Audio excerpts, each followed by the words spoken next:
C'est un homme qui a parfois ressenti des choses comme étant des mauvais rêves, mais s'est toujours demandé comment il a fait pour ne pas sombrer.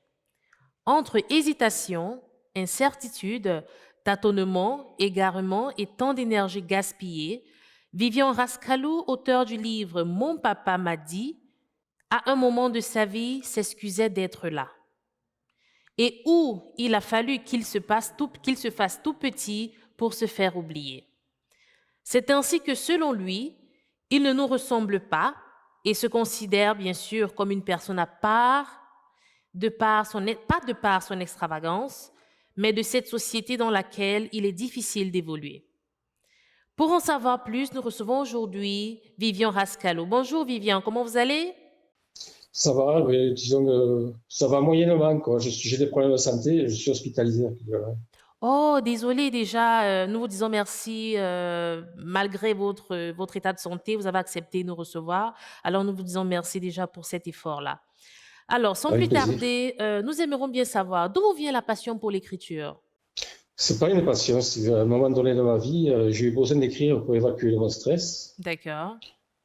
Donc, j'ai écrit, puis un jour, quelques années plus tard, j'ai ressorti mes vieux cahiers, et j'ai relu, donc je me suis dit que peut-être ça pourrait aider d'autres personnes à s'en sortir comme moi, de publier un peu tout ce que j'ai écrit. Donc, je l'ai fait publier. Et voilà, donc maintenant, l'écriture, c'est pas une passion. Ce sera certainement le premier livre, mais aussi le dernier. Alors, mais pourquoi avoir intitulé dans votre premier ouvrage Papa m'a dit? De quoi il est question en réalité? Il est question de maltraitance dans mon enfance, à l'école notamment. À l'école, oui. Et ce qui m'a induit, en fait, ce qui m'a poussé à me réfugier dans l'alcool dès que j'en ai eu la possibilité pour évacuer mes angoisses. Donc, tous ces événements se sont passés à l'école communale, hein.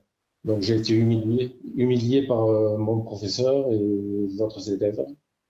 Donc ce qui m'a retiré toute confiance en moi. Donc je me suis réfugié dans l'alcool et la dépression. Voilà. Donc j'explique un peu tout ça. C'est une façon aussi de dire comment j'ai vécu les différents événements et certaines choses dans la vie. Comment je suis tombé dans l'addiction et comment je m'en suis sorti aussi. Voilà, c'est pour certainement, je pense, c'est pour rendre service à d'autres personnes qui peuvent trouver des similitudes dans leur vie. D'accord. Alors, en parlant de, voilà, du message que vous passez, est-ce que selon vous, il y aurait un profil parfait du lecteur ou alors votre livre est dédié à toute personne, voilà, qui désire passer, perdre du temps ou alors en fait, vous attendez à ce qu'il y ait un type particulier de lecteur? Ben, en premier lieu, bon, déjà, tout le monde peut le lire, ce livre, parce que je l'ai pas mal diffusé avec les 250 exemplaires que j'ai eus. D'accord.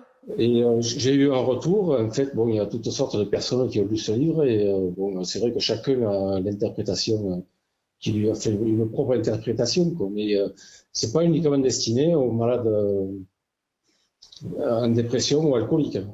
C'est destiné à tout le monde. C'est une sorte de témoignage, en fait, hein. Voilà. D'accord.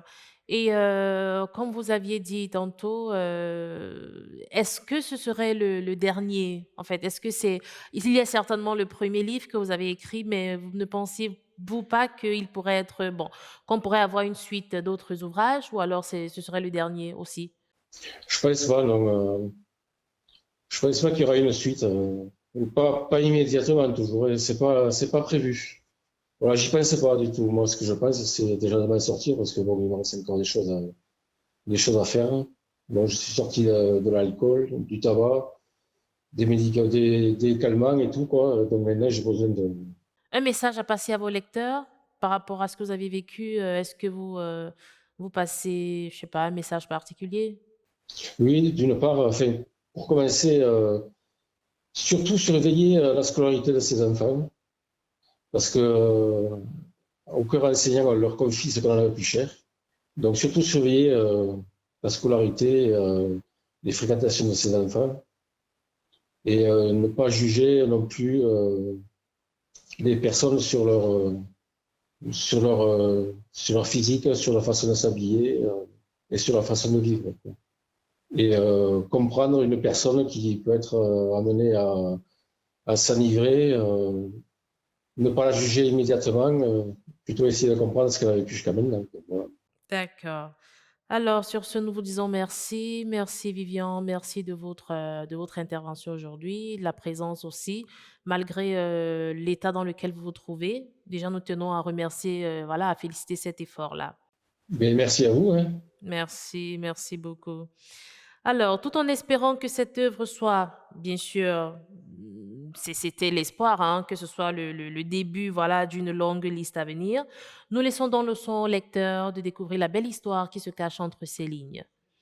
Mon papa m'a dit, écrit par Vivian Rascalou, est désormais disponible dans les librairies et plateformes digitales. Une publication de Europe Livre.